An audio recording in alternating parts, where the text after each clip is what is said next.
Buenas tardes. Muchas gracias. Hoy estoy acá para decirles que Occidente está en peligro. Está en peligro porque aquellos que supuestamente deben defender los valores de Occidente se encuentran cooptados por una visión del mundo que inexorablemente conduce al socialismo y, en consecuencia, a la pobreza.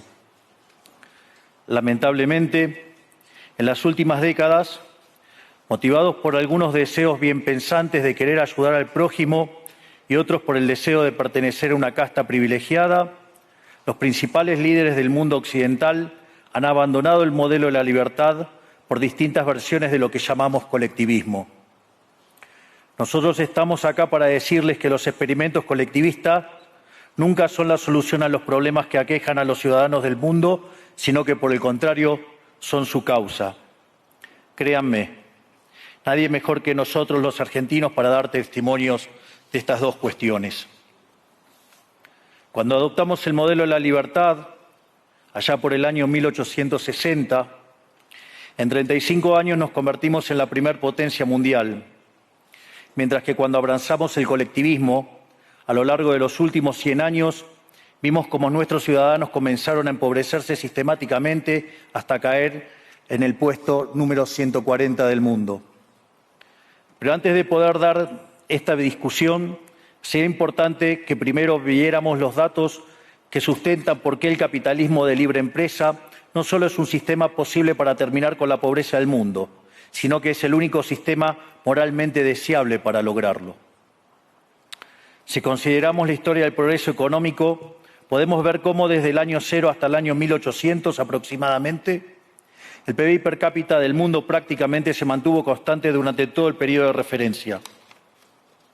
Si uno mira un gráfico de la evolución del crecimiento económico a lo largo de la historia de la humanidad, uno estaría viendo un gráfico con la forma de un palo de hockey, una función exponencial que se mantuvo constante durante el 90% del tiempo y se dispara exponencialmente a partir del siglo XIX. La única excepción a esta historia de estancamiento se dio a finales del siglo XV con el descubrimiento de América.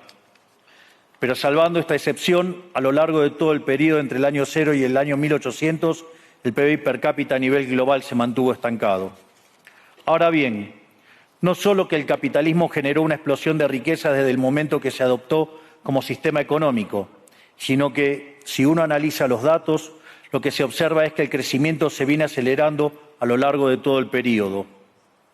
Durante todo el periodo comprendido entre el año 0 y el 1800, la tasa de crecimiento del PBI per cápita se mantuvo estable en torno al 0,02% anual, es decir, prácticamente sin crecimiento. A partir del siglo XIX, con la revolución industrial, la tasa de crecimiento pasa al 0,66%. A ese ritmo, para duplicar el PBI per cápita, se necesitarían crecer durante 107 años.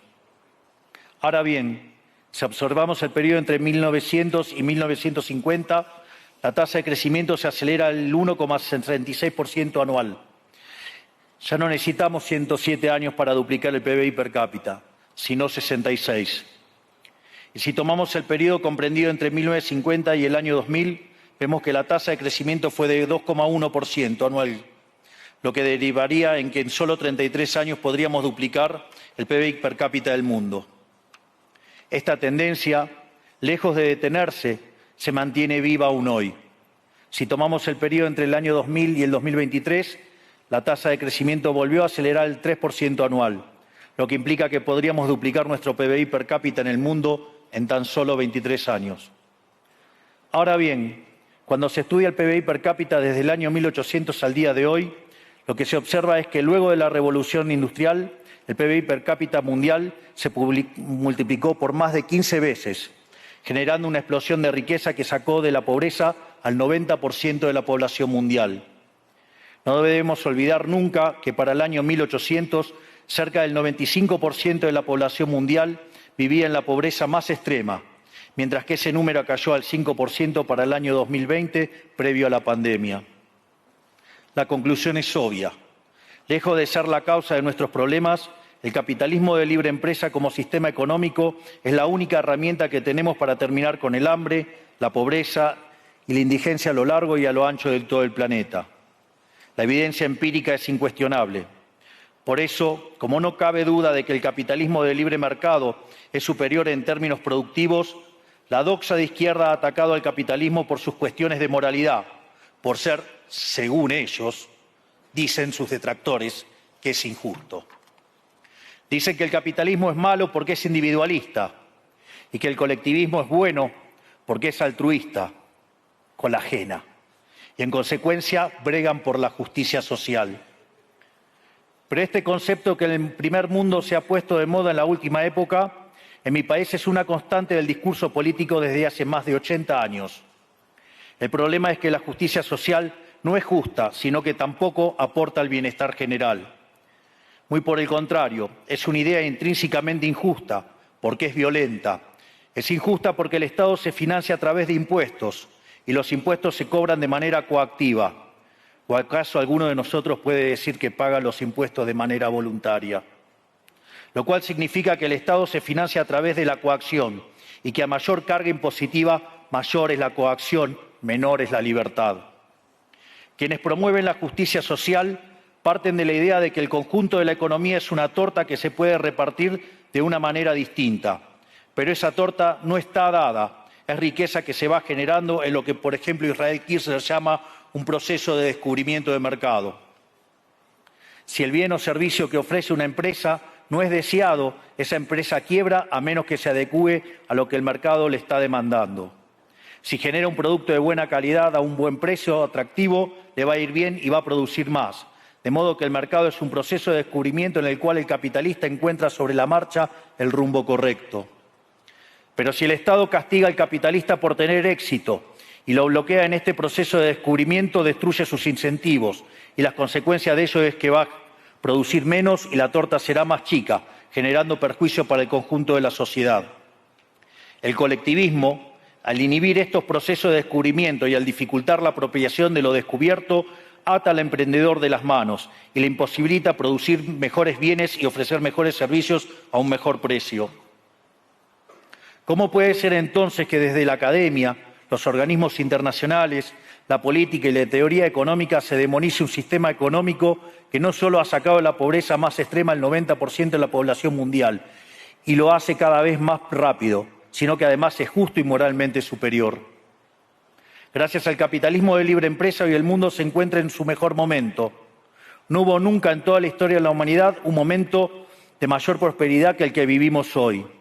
El mundo de hoy es más libre, más rico, más pacífico y más próspero que en cualquier otro momento de nuestra historia. Esto es cierto para todos, pero en particular para aquellos países que son libres, donde respetan la libertad económica y los derechos de propiedad de los individuos.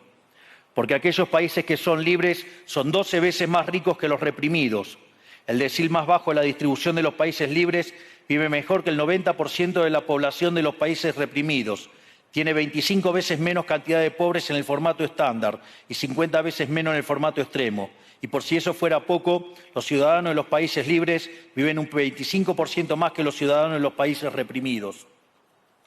Ahora bien, para entender qué venimos a defender es importante definir de a qué hablamos nosotros cuando hablamos de libertarismo. Para definirlo, retomo las palabras del máximo prócer de las ideas de la libertad de Argentina, el profesor Alberto Venegas Lynch, dijo que dice: el libertarismo es el respeto irrestricto del proyecto de vida del prójimo, basado en el principio de no agresión y en defensa del derecho a la vida, a la libertad y a la propiedad, cuyas instituciones fundamentales son la propiedad privada, los mercados libres de intervención estatal, la libre competencia, la división del trabajo y la cooperación social, donde solo se puede ser exitoso sirviendo al prójimo con bienes de mejor calidad a un mejor precio.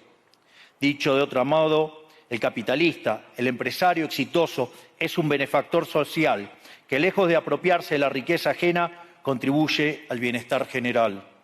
En definitiva, un empresario exitoso es un héroe. Este es el modelo que nosotros estamos proponiendo para la Argentina del futuro. Un modelo basado en los principios fundamentales del libertarismo: la defensa de la vida, de la libertad y de la propiedad. Ahora bien, Si el capitalismo de libre empresa y la libertad económica han sido herramientas extraordinarias para terminar con la pobreza en el mundo, y nos encontramos hoy en el mejor momento de la historia de la humanidad, vale la pena preguntarse, ¿por qué digo entonces que Occidente está en peligro? Digo que Occidente está en peligro justamente porque en aquellos países que deberíamos defender los valores del libre mercado, la propiedad privada y las demás instituciones del libertarismo, sectores del establishment político y económico, algunos por errores en su marco teórico y otros por ambición de poder, están socavando los fundamentos del libertarismo, abriéndole las puertas al socialismo y condenándonos potencialmente a la pobreza, a la miseria y el estancamiento. Porque nunca debe olvidarse que el socialismo es siempre y en todo lugar un fenómeno empobrecedor, que fracasó en todos los países que se intentó. Fue un fracaso en lo económico, fue un fracaso en lo social, fue un fracaso en lo cultural y además asesinó a más de 100 millones de seres humanos.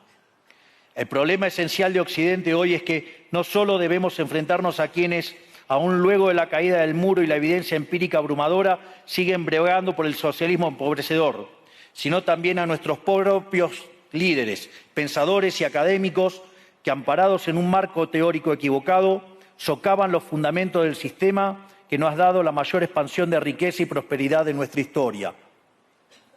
El marco teórico al que me refiero es el de la teoría económica neoclásica, que diseña un instrumental que, sin quererlo, termina haciendo funcional la intromisión del Estado, el socialismo y la degradación de la sociedad. El problema de los neoclásicos es que, como el modelo del que se enamoraron no mapea contra la realidad, atribuyen el error al supuesto fallo del mercado, en vez de revisar las premisas de su modelo. Sobre pretexto de un supuesto fallo de mercado, se introducen regulaciones que lo único que generan es distorsiones en el sistema de precios que impiden el cálculo económico y, en consecuencia, el ahorro, la inversión y el crecimiento.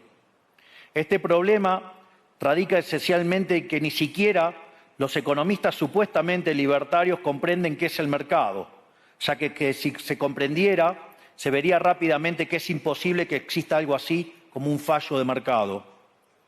El mercado no es una mera descripción gráfica de una curva de oferta y otra de demanda en un gráfico. El mercado es un mecanismo de cooperación social donde se intercambian voluntariamente derechos de propiedad. Por lo tanto, dada esta definición, hablar de fallo de mercado es un oxímoron. No existe el fallo de mercados. Si las transacciones son voluntarias, el único contexto en el que puede haber un fallo de mercado es si hay coacción. Y el único con la capacidad de coaccionar de manera generalizada es el Estado, que tiene el monopolio de la violencia. En consecuencia, si alguien considera que hay un fallo de mercado, les recomendaría que revisen si hay intervención estatal en el medio. Y si encuentran que no hay intervención estatal en el medio, les sugiero que hagan de nuevo el análisis porque definitivamente está mal. Los fallos de mercado no existen. Un ejemplo de los supuestos fallos de mercado que describen los neoclásicos son las estructuras concentradas de la economía. Sin embargo, sin funciones que presenten rendimientos crecientes a escala, cuya contrapartida son las estructuras concentradas de la economía, no podríamos explicar el crecimiento económico desde el año 1800 hasta hoy. Fíjense qué interesante. Desde el año 1800 en adelante, con la población multiplicándose más de 8 o 9 veces, el producto per cápita creció más de 15 veces. Es decir, existen rendimientos crecientes. Eso llevó la pobreza extrema del 95% al 5%. Sin embargo, esas presencias de rendimientos crecientes implican estructuras concentradas, lo que se llamaría, por ejemplo, un monopolio. ¿Cómo puede ser que algo que haya generado tanto bienestar para la teoría neoclásica, eso es un fallo de mercado? Economistas neoclásicos, salgan de la caja.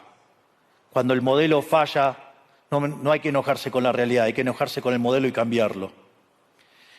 El dilema que enfrenta el modelo neoclásico es que dicen querer perfeccionar el funcionamiento del mercado atacando lo que ellos consideran fallos, pero al hacerlo no solo abren las puertas del socialismo, sino que atentan contra el crecimiento económico. Ejemplo, regular monopolios, destruirle las ganancias y destrozar los rendimientos crecientes, automáticamente destruiría el crecimiento económico. Dicho de otro modo, cada vez que ustedes quieran hacer una corrección de un supuesto fallo de mercado, inexorablemente, por desconocer lo que es el mercado o por haberse enamorado de un modelo fallido, están abriendo las puertas al socialismo y están condenando a la gente a la pobreza. Sin embargo, frente a la demostración teórica de que la intervención del Estado es perjudicial, la evidencia empírica de que fracasó porque no podía ser de otra manera, la solución que propondrán los colectivistas no es mayor libertad, sino es que es mayor regulación, generando una espiral descendente de regulaciones hasta que todos seamos más pobres y a la vida de todos nosotros dependa de un burócrata sentado en una oficina de lujo. Dado el estrepitoso fracaso de los modelos colectivistas y los innegables avances del mundo libre, los socialistas se vieron forzados a cambiar su agenda. Dejaron atrás la lucha de clases basada en el sistema económico para reemplazarla por otros supuestos conflictos sociales igual de nocivos para la vida en comunidad y para el crecimiento económico. La primera de estas nuevas batallas fue la pelea ridícula y antinatural entre el hombre y la mujer. El libertarismo ya establece la igualdad entre los sexos. La piedra fundacional de nuestro credo dice que todos los hombres somos creados iguales, que todos tenemos los mismos derechos inalienables otorgados por el Creador, entre los que se encuentran la vida, la libertad y la propiedad. En lo único que devino esta agenda del feminismo radical es en mayor intervención del Estado para entorpecer el proceso económico, darle trabajo a burócratas que no le aportaron nada a la sociedad, sea en formato de ministerios de la mujer o organismos internacionales dedicados a promover esta agenda. Otro de los conflictos que los socialistas plantean es del hombre contra la naturaleza. Sostienen que los seres humanos dañamos el planeta y que debe ser protegido a toda costa, incluso llegando a abogar por mecanismos de control poblacional o en la agenda sangrienta del aborto. Lamentablemente, estas ideas nocivas han pregnado fuertemente en nuestra sociedad. Los neomarxistas han sabido cooptar el sentido común de Occidente. Lograron esto gracias a la apropiación de los medios de comunicación, de la cultura, de las universidades y sí, también de los organismos internacionales. Este último caso es el más grave, tal vez, porque se trata de instituciones que tienen enorme influencia en las decisiones políticas y económicas de los países que integran esos organismos multilaterales. Por suerte, somos cada vez más los que nos atrevemos a levantar la voz, porque vemos que si no combatimos frontalmente estas ideas, el único destino posible es que cada vez vamos a tener más Estado, más regulación, más socialismo, más pobreza, menos libertad y, en consecuencia, peor nivel de vida. Occidente, lamentablemente, ya comenzó a transitar este camino. Sé que a muchos les puede sonar ridículo plantear que Occidente se ha volcado al socialismo, pero solo es ridículo en la medida que uno se restringe a la definición económica tradicional del socialismo, que establece que es un sistema económico donde el Estado es el dueño de los medios de producción. Esta definición debería ser, desde mi punto de vista, actualizada a las circunstancias presentes. Hoy los Estados no necesitan controlar directamente los medios de producción para controlar cada aspecto de la vida de los individuos. Con herramientas como la emisión monetaria, el endeudamiento, los subsidios, el control de la tasa de interés, los controles de precios y las regulaciones para corregir los supuestos fallos de mercado, pueden controlar los destinos de millones de seres humanos. Así es como llegamos al punto en el que, con distintos nombres o formas, buenas partes de las ofertas políticas generalmente aceptadas en la mayoría de los países de Occidente son variantes colectivistas. Ya sea que se declamen abiertamente comunistas, fascistas, nazis, socialistas, socialdemócratas, nacionalsocialistas, demócratas cristianos, keynesianos, neokeynesianos, progresistas, populistas, nacionalistas o globalistas. En el fondo, no hay diferencias sustantivas. Todos sostienen que el Estado debe dirigir todos los aspectos de la vida de los individuos. Todas definen un modelo contrario al que llevó a la humanidad al progreso más espectacular de su historia. Nosotros venimos hoy aquí a invitar a los demás países de Occidente a que retomemos el camino de la prosperidad. La libertad económica, el gobierno limitado y el respeto irrestricto de la propiedad privada son elementos esenciales para el crecimiento económico. Este fenómeno de empobrecimiento que produce el colectivismo no es una fantasía, ni tampoco fatalismo. Es una realidad que los argentinos conocemos muy bien desde hace por lo menos 100 años. Porque ya lo vivimos, ya pasamos por esto, porque como dije antes, desde que decidimos abandonar el modelo de la libertad que nos había hecho ricos, estamos atrapados en una espiral descendente donde cada día somos más pobres. Esto es, ya lo vivimos nosotros y estamos acá para alertarlos acerca de lo que puede pasar si los países de Occidente, que se hicieron ricos con el modelo de la libertad, continúan por este camino de servidumbre. El caso argentino es la demostración empírica de que no importa cuán rico seas, cuántos recursos naturales tengas, no importa cuán capacitada esté la población, ni cuán educada sea, ni cuántos lingotes de oro haya en las arcas del Banco Central. Si se adoptan medidas que entorpecen el libre funcionamiento de los mercados, la libre competencia, los sistemas de precios libres, si se entorpece el comercio, si se atenta contra la propiedad privada, el único destino posible es la pobreza. Por lo tanto, para finalizar, quiero darles un mensaje a todos los empresarios aquí presentes y a los que no están, pero nos están siguiendo desde todas partes del planeta. No se dejen amedrentar ni por la casta política ni por los parásitos que viven del Estado. No se entreguen a una clase política que lo único que quiere es perpetuarse en el poder y mantener sus privilegios. Ustedes son benefactores sociales, ustedes son héroes, ustedes son los creadores del periodo de prosperidad más extraordinario que jamás hayamos vivido. Que nadie les diga que su ambición es inmoral. Si ustedes ganan dinero es porque ofrecen un mejor producto a un mejor precio, contribuyendo de esa manera al bienestar general. No cedan al avance del Estado. El Estado no es la solución. El Estado es el problema mismo. Ustedes son los verdaderos protagonistas de esta historia y sepan que a partir de hoy cuentan con Argentina como un aliado incondicional. Muchísimas gracias y ¡viva la libertad, carajo!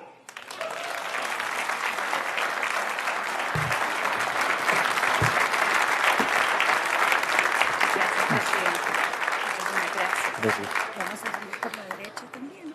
Vamos a pasar. Fantástico. Gracias.